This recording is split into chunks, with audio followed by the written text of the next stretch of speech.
महिला आरक्षण के मुद्दे पर संसद में कांग्रेस के रुख को लेकर विरोध करने के लिए भाजपा की सैकड़ों की संख्या में महिलाएं जो हैं वो सड़कों पर उतर आई हैं। आप देख सकते हैं जयपुर की सड़कों पर तिरंगा लिए हुए हाथों में ये तमाम जो महिलाएं निकल पड़ी हैं वो विरोध कर रही हैं कांग्रेस की जो नीति है महिला आरक्षण को लेकर। जिस तरह से संसद में आमने सामने की स्थिति बन गई थी, अब कांग्रेस ने जो जिस प्रकार का रुख अपनाया हुआ है उसको लेकर भाजपा की सैकड़ों की संख्या में नेता जो हैं वो विरोध करने के लिए सड़कों पर उतर आई हैं। ये बताएं कि आप मुख्य मुद्दा क्या है जिस बात का आप विरोध कर रही है महिला? हमारा मुद्दा ये है कि जब 2023 में ये महिला आरक्षण बिल पास हो चुका है, अब क्या दिक्कत आ रही है? ये परिवारवादी पार्टियां ये नहीं चाहती कि महिलाओं को आरक्षण मिले, और हम इसी सत्र में चाहते थे मोदी जी सबको समान अधिकार, सब राज्यों को बराबर। जब 2023 में कानून पास हो चुका था, कानून बन चुका था, फिर सरकार उसको लागू क्यों नहीं कर रही थी? नहीं तो जनगणना चल रही थी और भी काम चल रहे थे, टाइम लगता है, लेकिन अब उनकी नीयत सही नहीं थी। वो परिवारवादी पार्टियां नहीं चाहती थी कि उनकी महिलाओं के अपोजिट में इस देश की और महिलाएं आ जाए, इसलिए हमारा ये विरोध प्रदर्शन है। आप देख सकते हैं पूर्व महापौर डॉक्टर सुमेर गुर्जर भी यहाँ मौजूद हैं। जो मेन मुद्दा निकल कर आ रहा था वो परिसीमन का, उनका कहना है कि सरकार महिला आरक्षण के मुद्दे के आड़ में अपनी आगे की रणनीति जो है वो सत्ता पाने के लिए तैयार कर रही है। देखिए, ये कांग्रेस का जो है हमेशा अलग ही एक मुखौटा जो है वो लगा कर रखती है, पर अब ये कांग्रेस का काला चेहरा जनता के सामने आ चुका है। जिस तरह 17 तारीख को उन्होंने विरोध किया, संसद के अंदर नारी शक्ति वंदन को अधिनियम को गिराया गया, तो ये कोशिश, ये उनका प्रयास जो पूरा देश जान चुका है। आदरणीय प्रधानमंत्री नरेंद्र मोदी जी के नेतृत्व के अंदर महिलाओं को उनका अधिकार दिलाने के लिए ये संशोधन अधिनियम लेकर आए, जिससे महिलाओं की जो है भागीदारी। सौम्या जी, जब 2023 में कानून बन चुका था महिला आरक्षण को लेकर, सरकार उसको लागू क्यों नहीं कर रही थी? विपक्ष का ये डर है कि सरकार इसके आड़ में फिर से सत्ता हथियाने की कोशिश करेगी। जनगणना के बाद में सीटों का परिसीमन दोनों ही करना था, उसमें विलंब हो रहा है और प्रधानमंत्री जी चाहते हैं कि किसी भी तरह विलंब ना हो, अतिशीघ्र उनको अधिकार मिले। मैम, विलंब क्यों हो रहा था? क्योंकि 2023 में पिछला जो कानून है वो पास हो चुका था, तब से लेकर अब तक जनगणना पूरी क्यों नहीं हो पाई? शुरुआत जनगणना की हो चुकी है और जनगणना को पूरा होने में थोड़ा समय भी लगता है। और आप सोचिए कांग्रेस ने किस तरह जातिगत जनगणना को भी बीच में लेकर आए, परंतु फिर भी हमारे प्रधानमंत्री जी ने कहा कि ठीक है, जनगणना को काफी साल हो गए हैं और ये आंकड़े सही आने चाहिए, तो विस्तृत रूप से जो है इस पर योजनाएं हैं वो बन रही है, तो इसीलिए ये अधिकार उनके वंचित नहीं हो आगामी लोकसभा के अंदर, इसलिए प्रधानमंत्री जी ये संशोधन अधिनियम लेकर आए और कुल मिलाकर आधी आबादी को अपना हक देने की बात की है और कांग्रेस का चेहरा पूरे देश के सामने आ चुका है।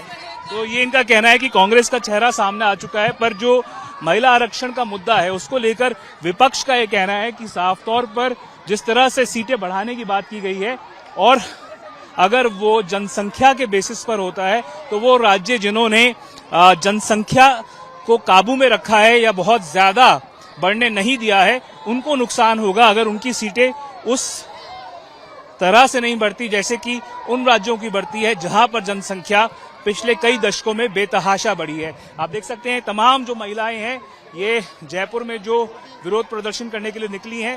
हालांकि मुख्यमंत्री भजन लाल शर्मा ने कुछ सेकंड तक इस विरोध मार्च में हिस्सा लिया, उसके बाद वो इसमें अब मौजूद नहीं है। कई नेता जो शुरुआत में मौजूद थे, दिया कुमारी मौजूद थी, वो अब यहाँ पर मार्च में फिलहाल शामिल नहीं है।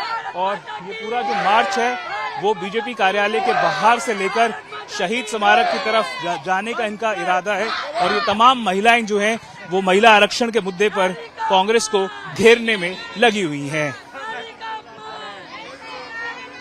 कहाँ से आए हो? यही गुजरात से। गुजरात है। गुजरात से क्यों आए हो यहाँ पे? जयपुर में आए, यहीं भी रहते हैं। अच्छा, तो विरोध करने उतरे हो आज? नहीं, ऐसे ही नारा लगा रहे हैं हम तो। हाँ, है कांग्रेस पार्टी के खिलाफ विरोध प्रदर्शन, महिला आरक्षण की बहुत क्या नाम है, विरोध में नारी प्रदर्शन। इसका विरोध कर रहे हो? कांग्रेस पार्टी का। क्यों विरोध कर रहे हो? महिला आरक्षण के इन्होंने रिजेक्ट कर दिया, इसको रिजेक्ट कर दिया कांग्रेस पार्टी ने, राहुल गांधी ने। आपको पता है महिला आरक्षण का कानून लागू है देश में? कानून लागू है, लेकिन अभी जो दूसरे कानून थे उसके खिलाफ इन्होंने कर दिया। क्या कर दिया? क्या नाम है, इसको रिजेक्ट कर दिया कानून को। मैं वोट नहीं करे, उनका समर्थन नहीं करा इन्होंने। किसका समर्थन नहीं किया? महिला आरक्षण का। महिला आरक्षण का तो बिल पास हो चुका है देश में, वह बिल 2023 में ही पास हो चुका था। वो तो हो चुका है, लेकिन इसको जो परिसमन वाला था वो परिसमन था, जो परिमसन का विरोध कर दिया इन्होंने, क्योंकि महिला आरक्षण। क्यों विरोध किया है पता है आपको? क्यों विरोध किया? विरोध इसलिए क्या है, ये सिर्फ महिला कानून जो लगा था उसी को लागू करना चाह रहे हैं। आप कहाँ से हैं? मैं जयपुर से हूँ। अच्छा, और ये आप बैनर उठाए हुए आपने, हाथ में क्या लिखा हुआ है इसमें? जी, ये जो बैनर है ये हमारे हित में है, महिलाओं के हित में है, और हर महिला ये चाहती है कि अपना हक से जिए और अपने हक से कमाए, अपने हक से खाए, किसी के ऊपर निर्भर ना रह करके इस चीज को सपोर्ट करे जो महिलाओं को सपोर्ट करता है। तो आज पैदल मार्च में आपने हिस्सा लिया है, किस बात का विरोध कर रहे हो आप ये बताओ? हम इस विरोध किसी चीज का नहीं है, सिर्फ एक अपनापन और एक सम्मान का है, जो हमें सम्मान दिया जाए, हमारे सम्मान से हमें जीने दिया जाए। नहीं, इस पे जो बैनर है इस पे तो लिखा हुआ है नारी महिलाओं का अपमान कांग्रेस है बेईमान। महिलाओं का अपमान एक दूसरा बैनर है, इस पे लिखा हुआ है नारी सम्मान की झूठी कहानी, कांग्रेस की आदत पुरानी।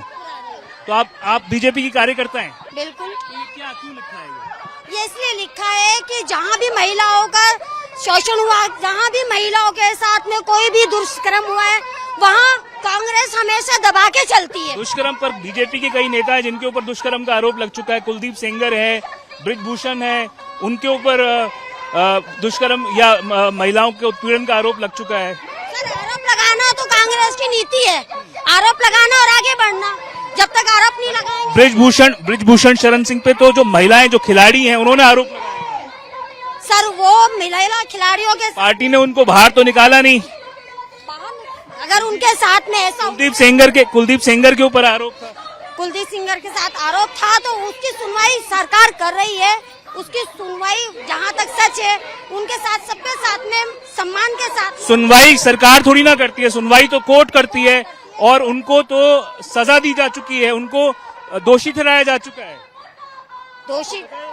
दोषी ठहराया जा चुका है तो वो दोषी होंगे। हम सबके साथ हैं, हम महिला संगठन के साथ हैं। जिस महिला के साथ में गलत होगा, जिस महिला के साथ में दुर्व्यवहार होगा, हम उन सबके साथ हैं। जो बीजेपी